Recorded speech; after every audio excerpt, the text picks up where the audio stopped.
Hey, what's up people? This is Sheep Show and I am born again. This is a follow-up video on SLO County Observer's almost trespass arrest. In case you missed the original video, I'll post a link to it in the description. Go over to SLO's channel and check out the entire full-length video over there. And make sure to subscribe and hit that little bell because he's going to be posting updates to this audit that he did. So just a quick recap for you. SLO was walking down a public road and adjacent to a business. Somebody from within the business walks out to the street and tells SLO that he's on private property. SLO had checked the GIS survey prior to walking down the road, so a dispute ensues as to whether or not SLO is on private property or public property. Hey, can you keep your distance? No. Who are you? Can you keep your distance? Who are you? Who are you? I'm the owner of this property. Okay. What are you doing? So what, that gives you the right to get all in my personal space? You're on my property. I'm not on your property. My property line goes to the center of this street. Nope.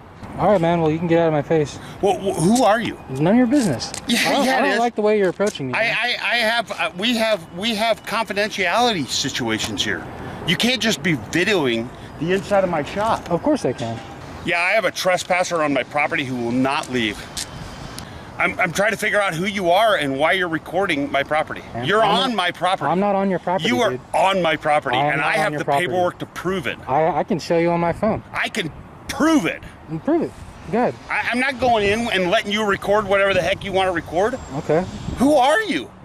And if the police come, I'll prove it to them too. Fine, I'll prove it to them too. Cool. And I'll get you arrested for trespassing. Yeah, go ahead, man. That's awesome. I'm going to see you go to jail today. All right. So we need your identification to verify. Identification. In order to trespass warn you, we need to know who you are. You can do that. You can put good citizen on the you have to at least warrant. give us a name and Good citizen a is birthday. fine. What's that? Good citizen I can't is do fine. that because we can't say a good citizen came back. Are you detaining me? What's that? Is this a detention? Am I? What's that? All right. All right. Oh, Later. don't come back or you'll be arrested. You'll understand. We'll explain it to you in a second. So before we get really started, let's talk about what it means to extend somebody's property line out to the middle of the roadway, the center line of the roadway.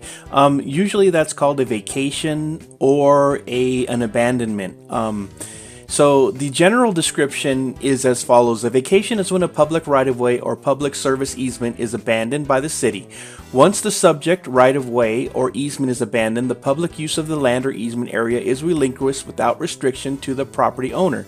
The use of the abandoned area usually reverts to the adjacent property owner's legal dedications, and ownership are verified by original maps and deeds. For example, the city may decide that an alley that runs behind a row of buildings is no longer necessary as a public right-of-way. The city council may approve to abandon or vacate the alley and add the land to each of the parcels that are next to it. The property owners can then extend their backyards onto their portion of the former alley.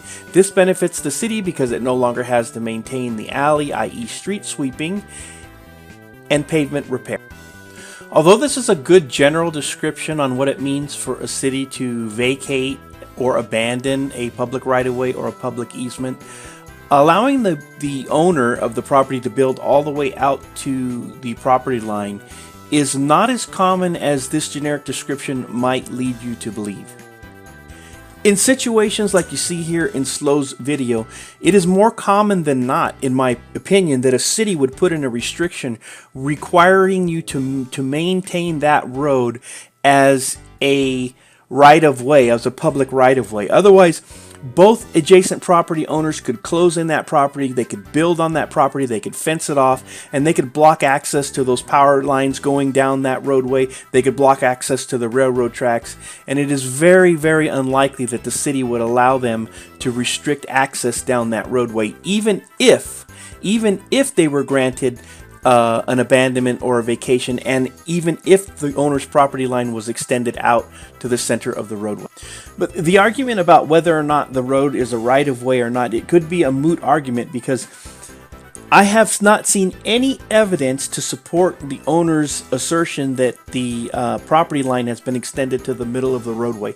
Both the GIS survey and the plot map show that the property line does not go to the middle of the roadway. It goes basically to where the business owner's fence line is. I have submitted a public records request with the city of Gilroy requesting those documents, and I have also contacted the business owners asking them to send me the information that they provided to the police department. Neither the city of Gilroy has responded to my request for those documents, and the business owners have not yet responded to my request for the documents. So again, nothing that I have seen up to this point would indicate that business's property line has been extended out into the middle of the roadway. So let's get into the actual plot map here. If you see, this is the office of the county assessor, Santa Clara County, California. Map book page 8, book 841, map book 841, page 16. It's the most recent map, 2021 to 2022. This is 9th Street right here where SLO was on. This right here would be the building. And then if you look at this, these would be the railroad tracks right here.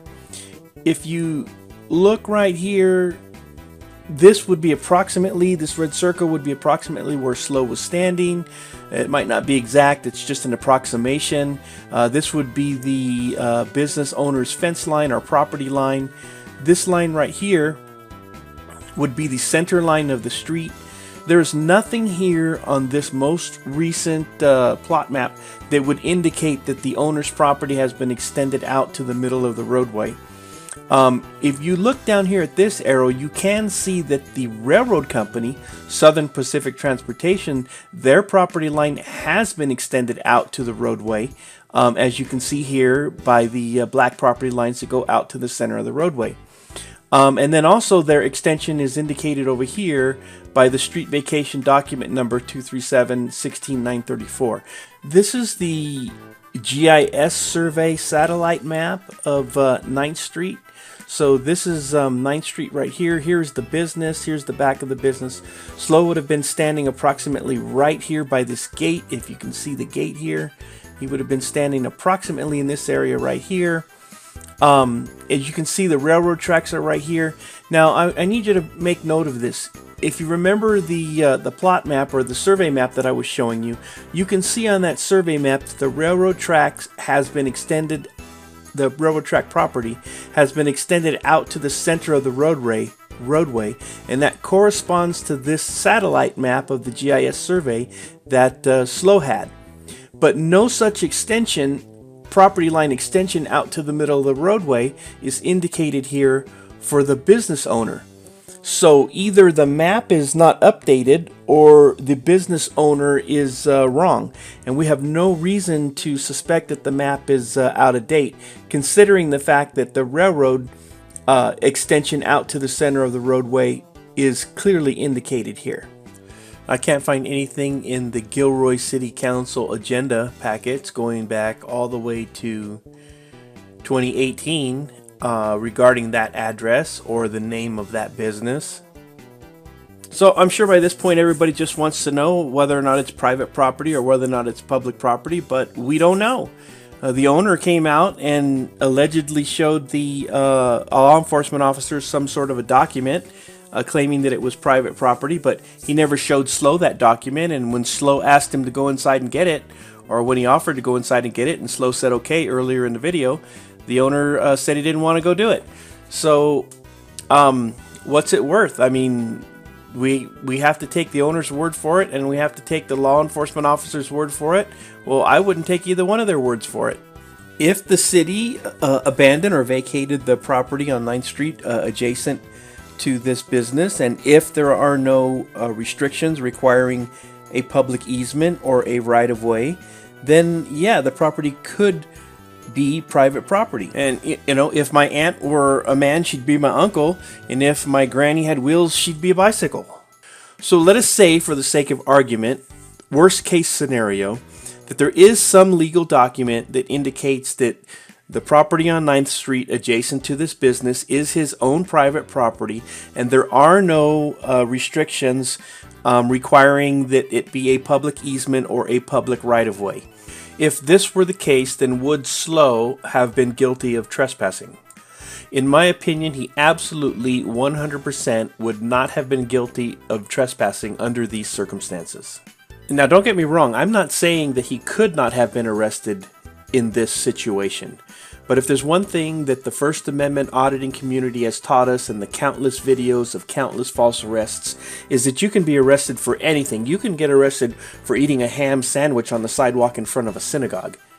Having said that, in order to be found guilty of a crime, your crime has to meet certain criminal elements, and one of the elements of the crime is mens rea, state of mind. You have to have criminal intent.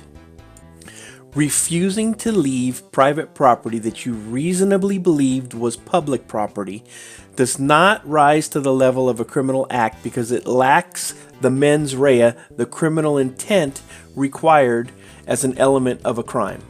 Point 2. Even if this did go to trial, there is a jury instruction given to the juries called mistake of fact. Mistakes of fact arise when a criminal defendant misunderstood some fact that negates an element of the crime. For instance, if an individual is charged with larceny but believed that the property he took was rightfully his, this misunderstanding negates any intent to deprive another of the property. In this particular incident, SLO County Observer checked the GIS survey maps before going to the property, and he reasonably believed that where he was standing was in fact public property. And even if it turns out that he was mistaken, it does not mean that he would be guilty of trespassing because it would be a simple mistake of fact. I have one final message for a person like you, this business owner, who thinks that it's okay to violate somebody's personal boundaries after repeatedly being asked to stop, and who repeatedly demands personal information from somebody who repeatedly says they don't want to give it. And when I say someone like you, I mean someone like you that says something like this over a simple misunderstanding. That's awesome. I'm going to see you go to jail today. All right. You stated that you were curious about who the person recording your property was and what his reason for being there was. Well, I was curious about you too, Mr. Business Owner. I was curious about who you are, what your business was, what you were doing there, who works for you, and why you were being so malicious, why you would want to see somebody go to jail and get locked in a cage for something so trivial, something so insignificant as standing a couple feet onto your alleged property line, which may or may not even be your property.